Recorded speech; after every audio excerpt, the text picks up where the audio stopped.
was 1 or 2 minutes off. Now it's on. For the cars? Or which one? God. Yeah. Yeah. They look complete. They changed colors a little bit. They lightened it up. It was so dark. Looks like a first reader. Oh. Was that big? Yeah. And then they had the separate ones on the side. Good. Yeah, farther north. Right. Tacos down in there? No, those are not going to help. They look just so ugly. Good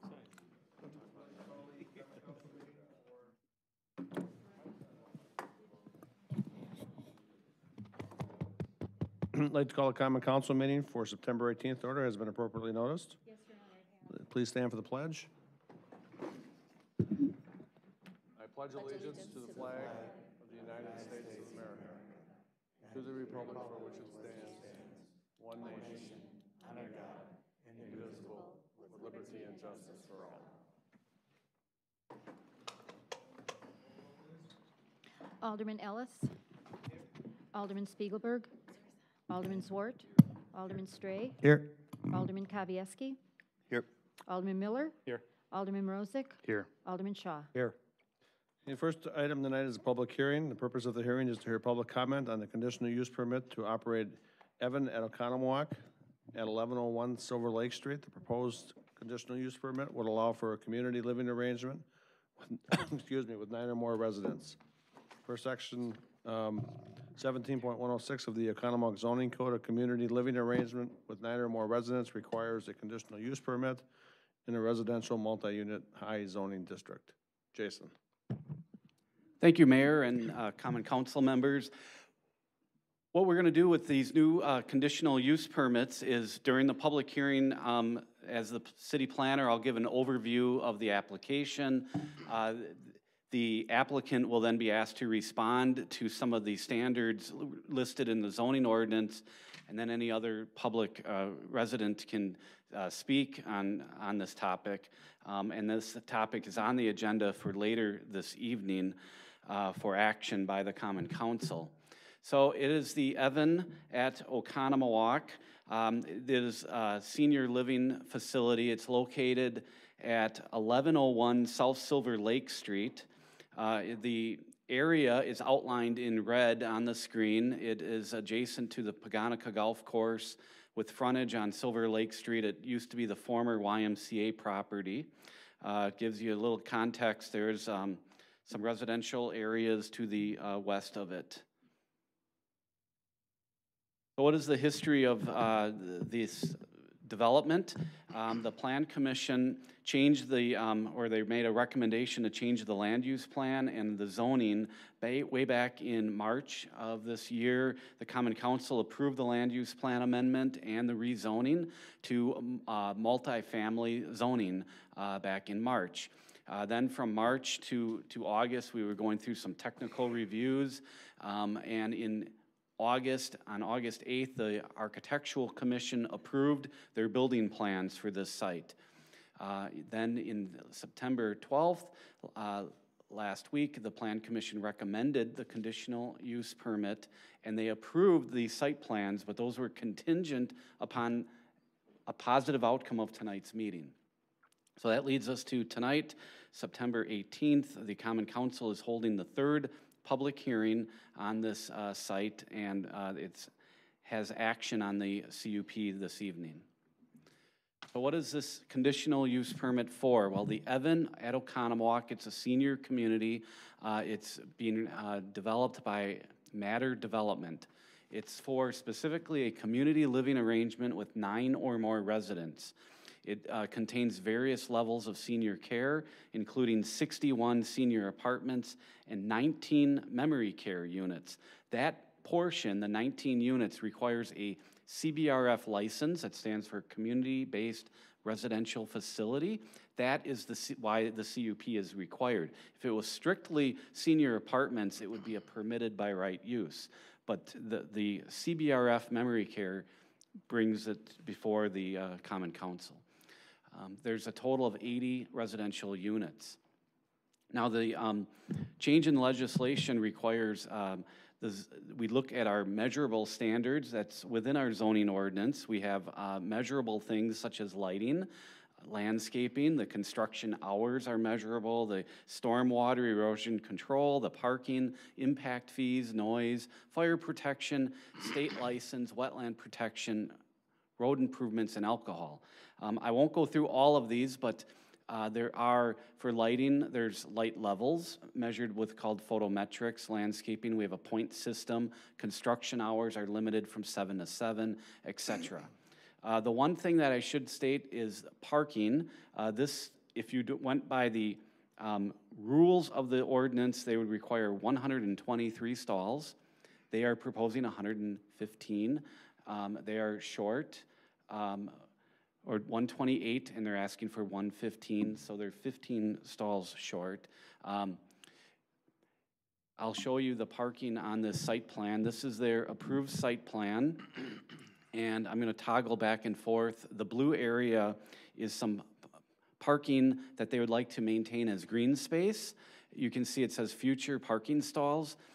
The Plan Commission discussed this matter in depth. They said, you know, the applicant is asking to keep it as green space because they're the experts. They don't need that much parking, and they're thinking they're overparked. And they're saying, we don't feel there's a need, but we did show on the site plan where the additional stalls could go. So per your conditional use permit in your packet, the Plan Commission asked that an amendment be made, which was incorporated in staff about parking. It says anytime the applicant wants to put those in, or if the city requires those to go in, if we start seeing people park on Silver Lake Street, on the grass, in the neighborhood, across the street, we would then ask that those parking stalls be installed. So it's not that they cannot meet the code on parking, but they just feel that why add additional asphalt if it's not needed? I also want to go back to this slide for stormwater. Way on the left side of the screen, you can see a depression with a couple of pipes going to it. That's for their pond. They are putting in a sizable on-site stormwater pond. That calculations have been reviewed by engineering, so the stormwater does, in staff's opinion, comply. Regarding landscaping and lighting, they did submit very detailed plans. It's a little difficult to see, but this is loaded with plantings around the building, throughout the parking lot area, and then they have a pathway on the north side of the property, and the pathway has trees surrounding it. You can also see the water area for stormwater, some in the central part of that site there. Lighting, they did submit it's called a photometric plan. They have a variety of pole lights in the parking lot, wall packs, small bollards. It'll be a very nicely lit area for security and safety purposes, but at the same time, it will not have light trespassing onto the adjacent properties. This does comply with the zoning requirements for lighting. I wanted to show you some of the floor plans. I feel it was important. This is the lower level plan. It's important for a couple of reasons. They do have parking indoors as well. So they have the stalls shown. They have enough stalls inside for one stall for every apartment unit that's in the building. This lower level is where the CBRF is. That's the community-based residential facility. That's what they need the conditional use permit for. These units are much smaller in size, but they don't have any eating in their units. They have a dining area that is shown right in this area where it's more of a community dining. No meals are prepared in the individual rooms. That is different on the other levels. This is the first floor plan. It consists of the residential units. They do have some dining areas here, but they also have fitness, salon, yoga, bistro, and lounge areas for the residents to use on the first floor. The second floor is very similar to the third floor, where they'll have the units as well as puzzle nook, lounge, and storage lockers on the second and third floor. I'd be available to point any of that out if you need to see where it is. There's the third floor plan. These are 1 and 2 bedroom units, right? Yes, there's a mix of 1 and 2 bedroom areas, yes. The unit sizes, that was brought up at the Plan Commission, they really range the smaller units in the CBRF range from 350 to 550 square feet. The 1 and 2 bedroom units for the independent living go between 800 and 1,250 square feet. So this is the rendering of the approved building elevation that was approved by the Architectural Commission. It wasn't approved the first time through. There was some changes made to it. But in the end, I think both staff and the Architectural Commission and the applicant were all very happy with the way the building turned out. The Plan Commission sends forward a recommendation last week to approve the conditional use permit for the Evan at Oconomowoc. Again, I would like to just go through this. The conditional use permit has to have meets all of the zoning requirements which have measurable standards. So the Common Council must determine the applicant has shown substantial evidence that the use conforms to all the applicable zoning requirements.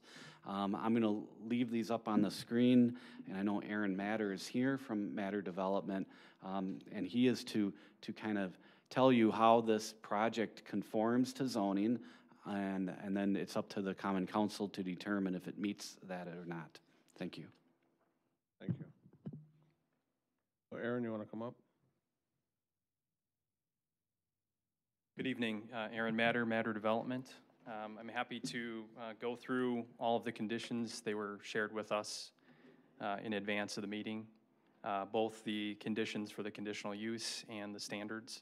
I believe that we meet all of those standards. Would the council like me to go through each one individually? You want to go through each one? Stand one. Okay, go through each one. Regarding lighting, we have submitted a lighting plan that complies with the city requirements. Regarding landscaping, we have submitted a landscaping plan that exceeds the number of points required by code. Regarding construction noise, construction will not occur outside of the hours of 7 a.m. and 7 p.m. Regarding stormwater, our civil engineer has turned in erosion control and stormwater management reports that comply with city and other applicable requirements. Related to parking, while our plan is a few stalls short of the required amount, we are confident that the number of stalls will meet the needs of the residents, guests, and staff. We have sufficient area to construct stalls at a later date if necessary, and we are committed to doing that. Impact fees, we are aware of and will pay the applicable impact fees before starting construction. Noise, senior housing is a quiet use. I believe the requirement, the maximum requirement, needs to stay below 70 decibels. We will not exceed 70 decibels per the code. Related to fire protection, our building is designed to comply with the fire code. State license, related to the conditional use and the community-based residential facility or CBRF license, we will need to work with the State Department of Health to obtain a license to provide memory care. Wetlands. Wetlands on the site were delineated by a professional surveyor, and we have followed the required setbacks so that we do not disturb those areas. Road improvements. We are improving the site entrance, and we are painting a bike path along Silver Lake Street. And then related to alcohol, we will not serve or sell alcohol without following the requirements or obtaining a liquor license as applicable. Any questions on those? Kevin? Sorry. As far as the parking is concerned, you said you had less stalls than required. Why is that? There are 15 less stalls than required by the code. We have provided in our narrative calculation of what we believe we'll need for residents, staff, and guests. And so we prefer to keep those as green space if possible. We have shown and delineated on the plan where exactly those additional 15 stalls would go, and there is sufficient green space to build them, but we would like to request that we just keep that as green space for the time being.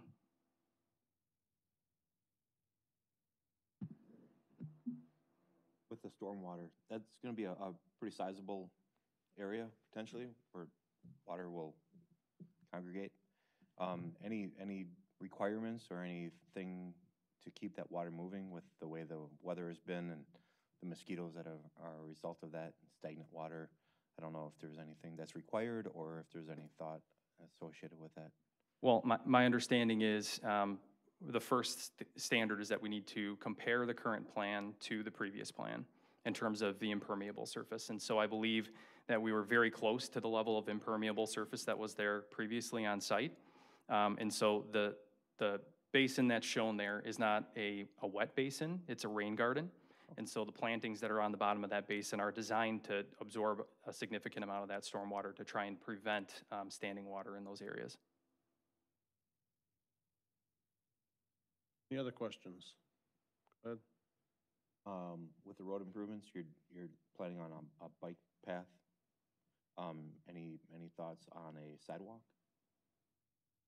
There isn't an area in which, if you look at the overall site, there isn't an area where that sidewalk connects, and so it really dead end into an area where there isn't a place for it to connect to an area to the north.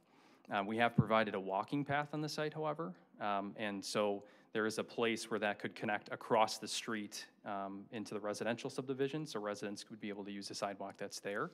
However, providing a sidewalk along Silver Lake Street at this time doesn't seem to make sense. Until something happened to the north, you know, because there's property between there that's not developed, so. Fairly. The entrance to the facility at the same site as it was when it was the YMCA? It is. Same spot. It's in the same spot. For the last 50 years. Are you painting a bike path on all of Silver Lake or just the part near your development? The area that's along our property line. Okay. Is that like part of a master plan, Jason, or something? We're trying to paint bike paths all along? It's a county highway yet, so we have to wait until. Oh, for the county. Can you just address that real quick, Jason? Yeah, the bike and ped plan for the city shows a on-road thing. So we studied that. We looked at potential sidewalk or pathway. There's topography challenges there. It goes straight down right there too. So there's some issues. So we thought following the bike and ped plan would be the pathway on the road would be the best solution. Evan? What do we have to? Oh, I'm sorry. One other question for Jason while you're up there.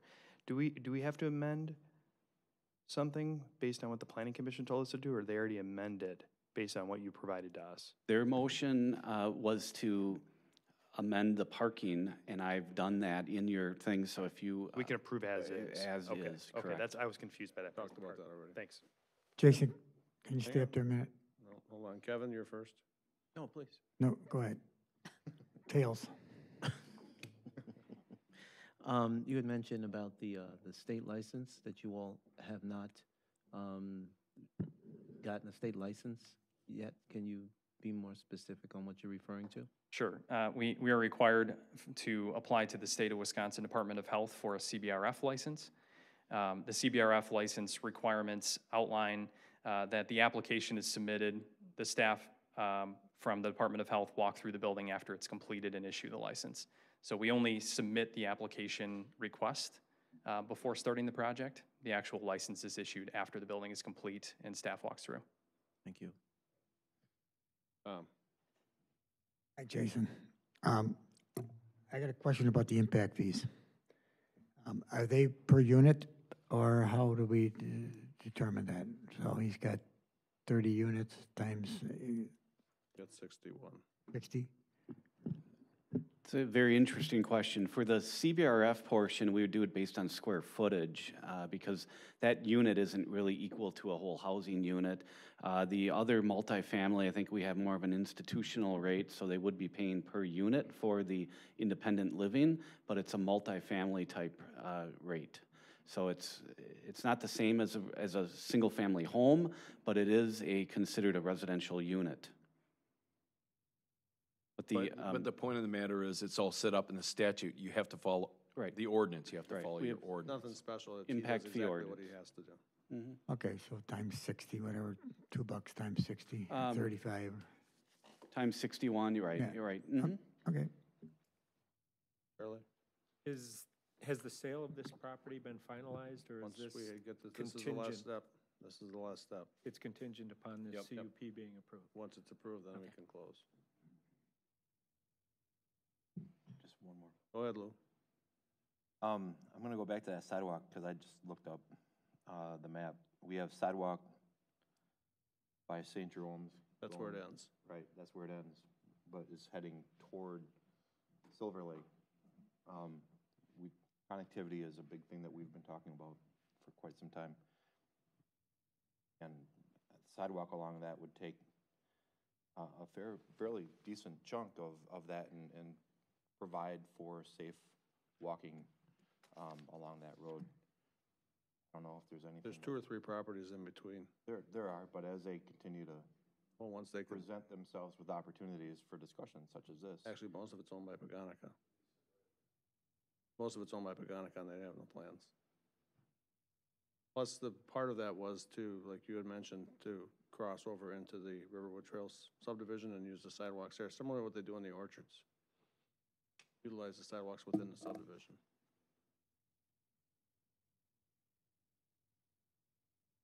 Matt? Jason, this may be for you too. You should probably just stay up here, huh? Sorry, you're getting a good workout there.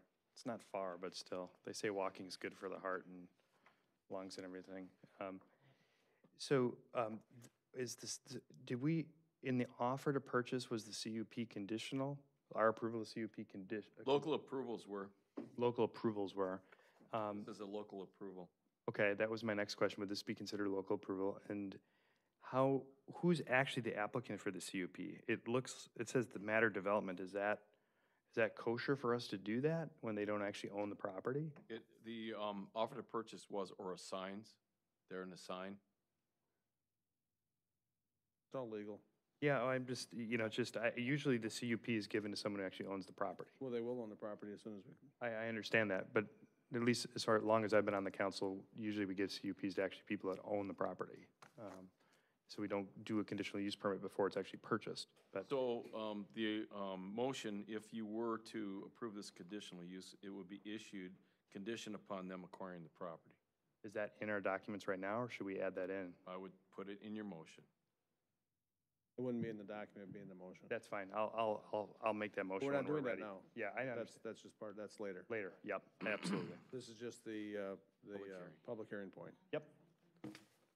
I do think it's fairly typical to have an applicant apply for a CUP if they don't own the property. We've had numerous, and I don't want to get into too many, but like his auto, he doesn't own the property, and he applied. So, you have to apply so you're willing to know if you would get the right to do the use in order. But that's why we have on the application the applicant and then a separate one for the property owner to sign off. I think Presbyterian Homes did the same thing. Yeah. Yeah, they applied for it before they owned it. Or staff. Alderman Rosick, I believe you approved the zoning change contingent upon the successful closing of this property. And so we should do the same for the CUP then. That was kind of where I was going to make sure our motion was When we appropriate. get to that point, Yep. that's Yep. okay. Sounds good, guys. Thank you.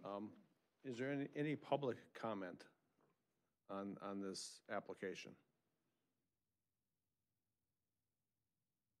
Come on up. State your name and address.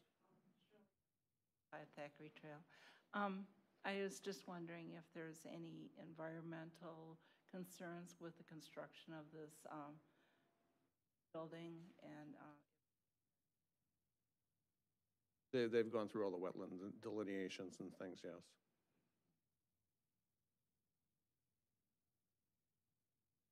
Any other questions from the alderman? What do we do now? Just close it now? Close it. Okay, we will close the public hearing Agenda. and move on to the agenda. We will come back to this as we get to the next phase. Pretty smooth. You're in charge. Yeah. Next is the approval of meeting minutes from August 21st, 2018. We need a motion to approve the minutes from that meeting. So moved. Second. Questions or concerns, discussion? Seeing none, all in favor signify by saying aye. Aye. Opposed? Minutes are passed. Next, we go to comments and suggestions from citizens. If anybody has anything they'd like to say on any subject, please fill out a blue card, come forward. First one is Brian Paulson.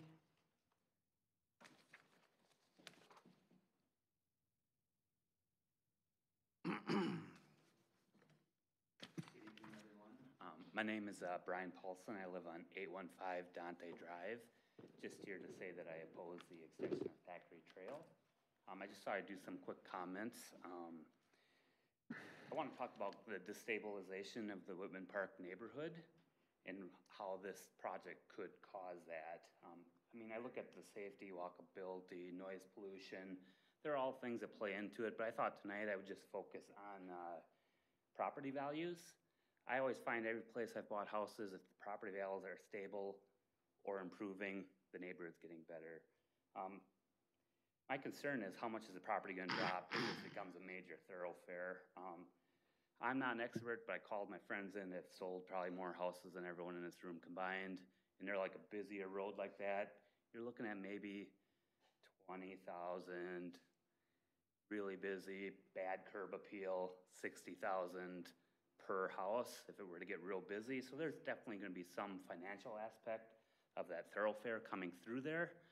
By no means am I an expert, but I just wanted to suggest that possibly you do some type of traffic study, real estate analysis, just to see how much effect it'll have on those 26 residents there on Thackeray Trail. I'm one block off of that. I'm sure it'll have some effect on my place, but not as much as those right on the drive. One of my trains of thoughts, like my house, I was going to think about build a deck, maybe an extra garage stall. But if property values are going to be going down, that's the last thing I'm going to do. I'll probably sell that house and move or rent it out. So I think a lot of people think that same way. And once them property values start going down after the construction of that, you're going to see that whole neighborhood go down with it. I'm really worried about that traffic coming through there. So I guess that's really all I had. I invite you all to come around, walk through that neighborhood, visit it, and really pick up that feeling of why it's a subdivision. It's very quiet. There's not much traffic, and that's why everyone lives there. That's why the property values have kept climbing in that neighborhood. Once that thoroughfare comes through, I don't believe that'll be the case. So thank you for your time. Thank you. Floss Whalen?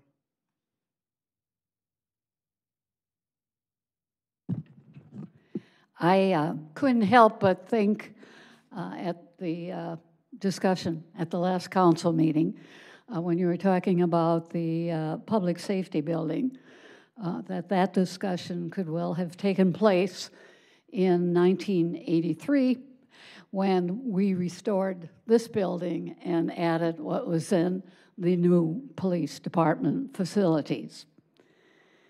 And quite honestly, that deja vu feeling really troubled me, because not only is this another century, a different century, this is a different planet than we were dealing with in 1983. Today, I think there are two questions that every government ought to ask itself before any major project. One, how will this affect climate change? And two, how will this help us cope with climate change? No one asked that evening, how sustainable are the materials that are going into this building? How energy efficient will it be? How much of the energy that's going to be used will be from renewable sources? Nobody noted that the ability to hold more training on site would save not only time and money, which you did note, but also energy spent in transportation as well. Nobody pointed out that the emergency government facilities are going to become increasingly important as the number of severe weather incidents increases.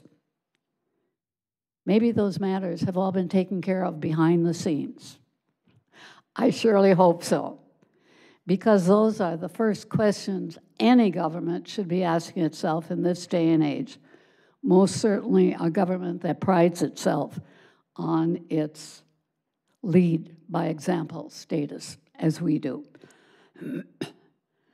Assuring that the building is energy-wise may actually increase the original cost, but all of the projections, however, point to cost saving in the long run.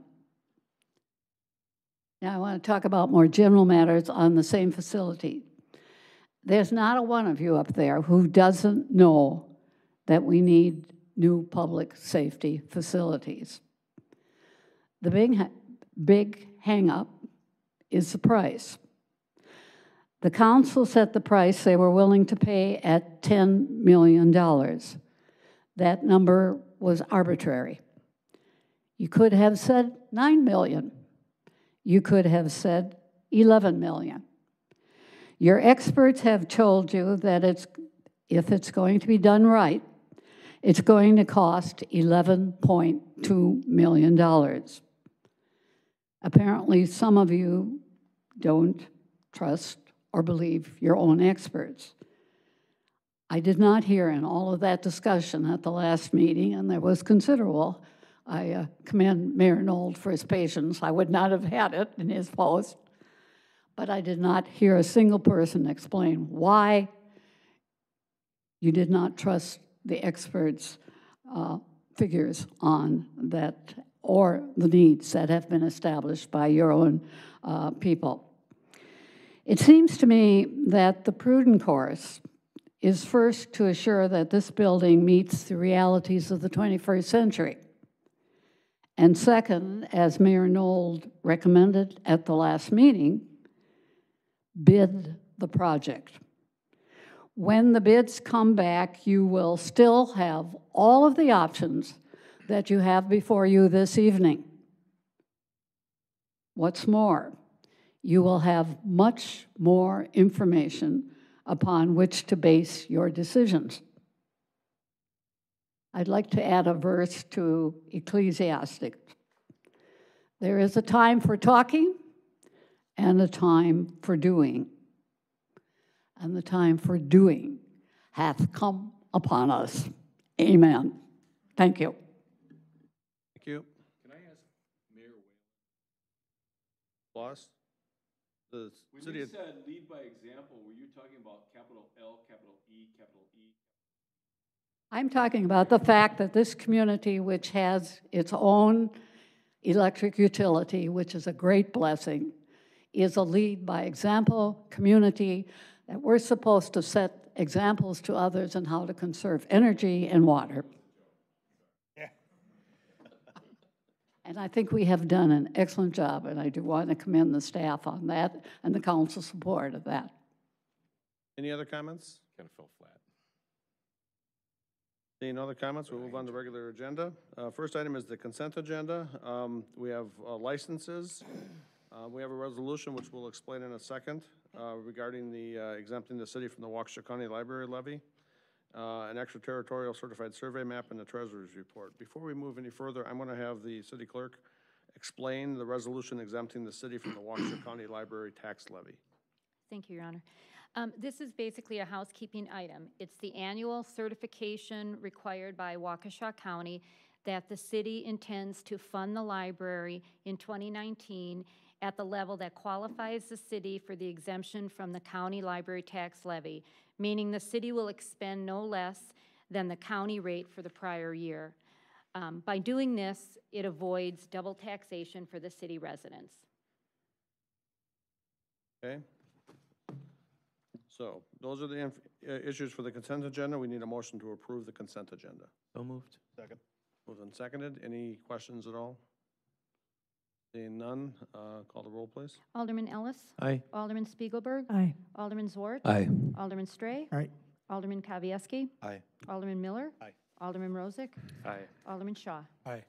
Okay, moving on to committee reports. First one is from Protection and Welfare. This is consider or act on a resolution granting a new 2018 to 2019 Reserve Class B intoxicating liquor fermented malt beverage license to SLM LLC, Twisted Fire Restaurant at 515 East Wisconsin Avenue. We need a motion to approve the resolution. So moved. Second. Moved and seconded. Diane, you want to explain it? Yes, thank you, Your Honor. The city received an application from SLM LLC to open a new restaurant called Twisted Fire at 515 East Wisconsin Avenue. This was a former Around the Lakes and Buca's restaurant. The applicant meets all Chapter 12 and state licensing requirements, and it also, going to the restaurant itself, there is seating capacity for 145. It has a full-service bar with 31 seats proposed in that area. As of this tonight, as of this writing here, we have 6 reserve Class B licenses available. This would be a reserve Class B license, which is a $10,000 license. And I would recommend that council approve or grant the license, but on the condition that the clerk not issue the license until there is a confirmed opening date. The date that the owner has notified me of is September 25th. However, there is still some construction and things being done. So I would verify that date, and if the date happens then, I will issue the license. If not, the license would be held until October 31st. If it does not open by October 31st, then he would need to come back for reapproval of that license. So we have a motion and a second on the floor. Do you want to amend them? Go ahead, Charlie. Yeah, that was going to be my question. Do we need to amend the motion? I would to- amend the motion to say granted but not issued.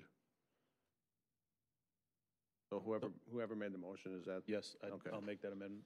So it'll be amended to say those things. Any questions? Seeing none, we have a motion and a second on the floor. Call the roll, please.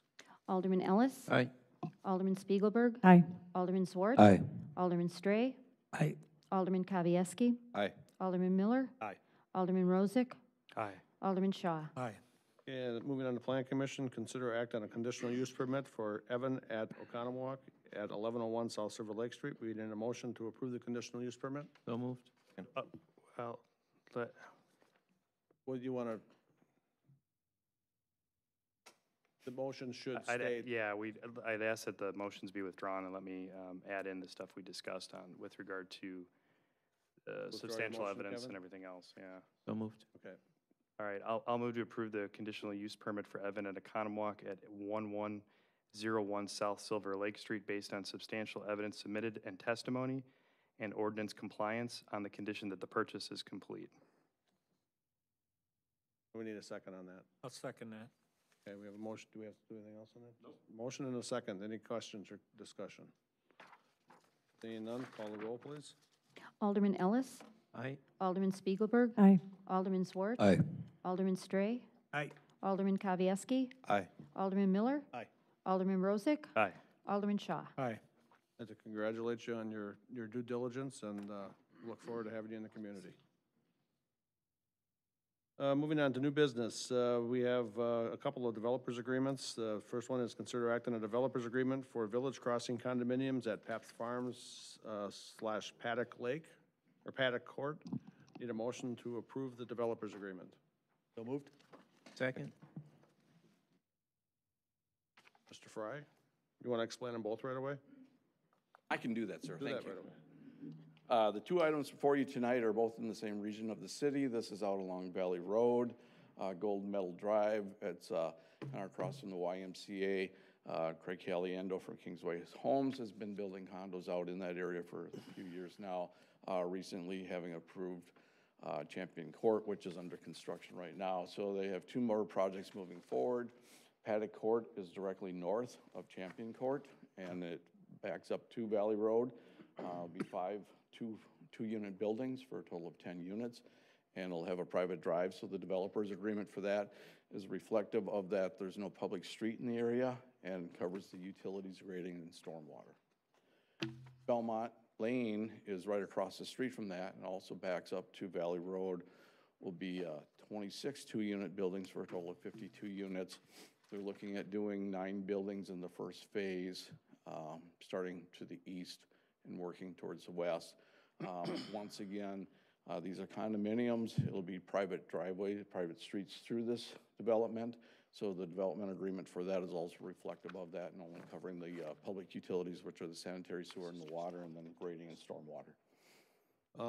What about the sidewalk they're putting on Valley Road? Is that part of the developers agreement, or that's just something they're doing? It's on their plans for doing that, so that'll be part of that. There will be a sidewalk along Valley Road on the backside of the units for both of the developments. Right.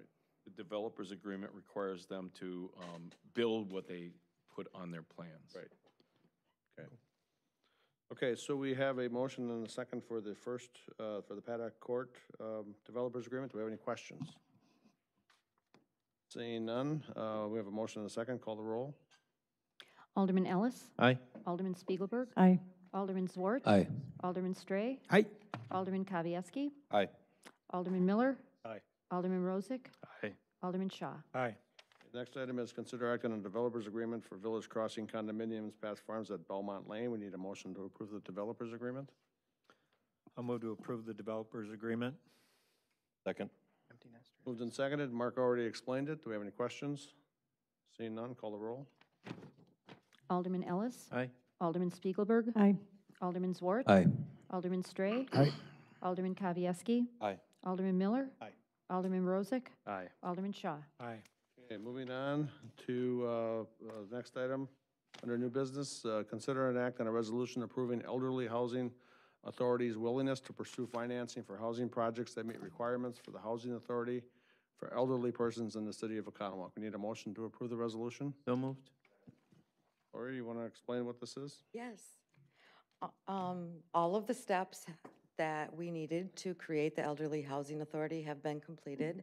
The EHA had its first meeting on September 6th, where they considered and approved a resolution showing their willingness to provide financing for the Towner Crest project, the Presbyterian Homes project.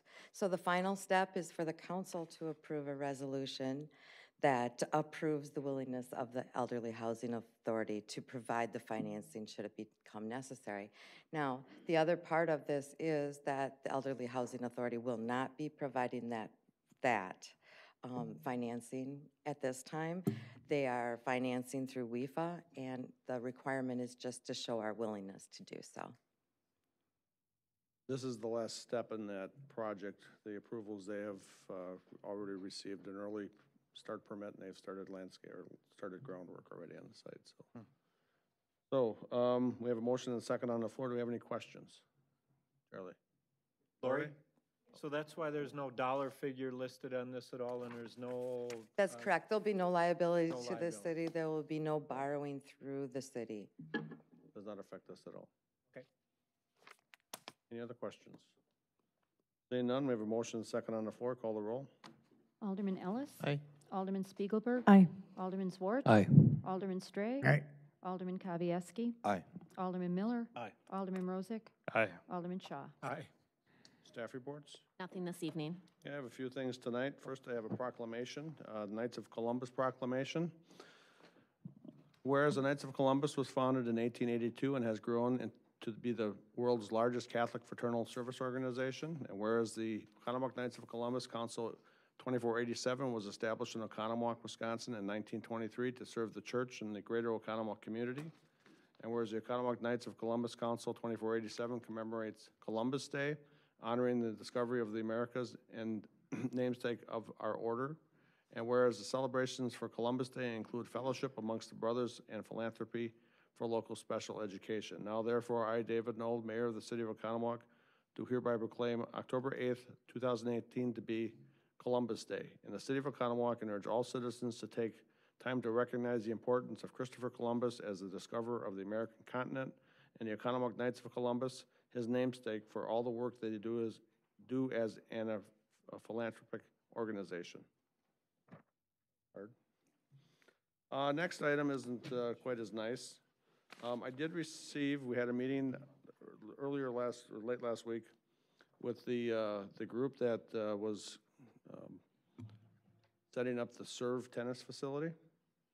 And unfortunately, they could not raise the funds. So the Serve tennis facility has informed us that they will be unable to commence construction and that the project is terminated. If they do at some point get funding, at some time, they'll look at coming back, but as of now, that project is done. Okay? Last item, I received a phone call earlier this afternoon And I was informed of the passing of Edwin Basari. He passed away in France earlier this month, and it was a private ceremony. His sister called me and stated it was very private. She wishes to remain private. Please don't bother her at this time. But he was the longtime owner of the Olympia Resort, continues to own the Old Highlander Golf Course and all the vacant land there. And he has passed away, unfortunately. He passed away in his sleep, so it wasn't from illness, but a sad day. Reports and comments from aldermen. Go ahead, Matt. I just have one comment. I will be away on a business trip on the next meeting on October 2nd. Unless something gets canceled, I will not be here for that meeting. At this time, we have two of you gone, because Charlie's gone too. Yeah, I didn't know that, but anyway, I'm gone. Okay. Unless something changes, and I'll let the mayor know. I just wanted to make sure we were aware of that. No, well, we have mediation in January, we'll see. Any other comments? Seeing none, we need a motion. Nope, go ahead, Kevin.